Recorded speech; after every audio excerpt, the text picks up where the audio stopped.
તો મહારાજ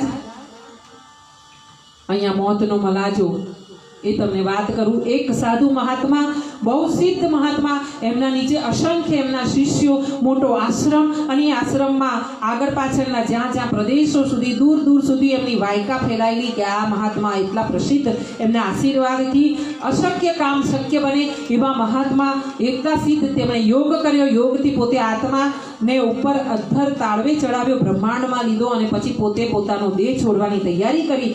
દેહ છોડવાની તૈયારી કરી એટલે એમના શિષ્યોએ એમને સમાધિમાં સુવડાવ્યા. સમાધિમાં જ્યાં સુવડાવ્યા ને ત્યાં એમની આંખમાંથી જરાક નજર ખોલીને તો એમની નજર સામે દૂર એક બોરડી દેખાઈ, અને મહાત્માનો બોરડીમાં જીવ ગયો. બોરડી ઉપર એક લાલ લાલ કલરનું એક બોર લટકતું હતું. મહાત્માની નજરમાં એ બોર આવ્યું, એમની સમાધિ તૂટી, અને એ સમાધિમાં એમને બોર ખાવાની ઈચ્છા થઈ. આ જોજો કેવી રીતે મોત બગડે છે તેની વાત કરું છું તમને, કે મોત બગડ્યું એવી રીતે કે જિંદગીભર જેમના આશીર્વાદથી લોકો પોતે બેડો પાર કરતા હતા, પોતાના જીવનનું કલ્યાણ કરતા હતા, એ લોકોની તકલીફ તો દૂર થઈ, પણ પોતે મહાત્માનું જીવન બગડ્યું. પેલી નજર જ્યાં પડીને નજર દોષ થયો, અને એમણે બોરની અંદર એમનો આત્મા ગયો. એમની ગતિ એવી થઈ કે બોર અહીંથી એમનો જીવ છૂટ્યો, અને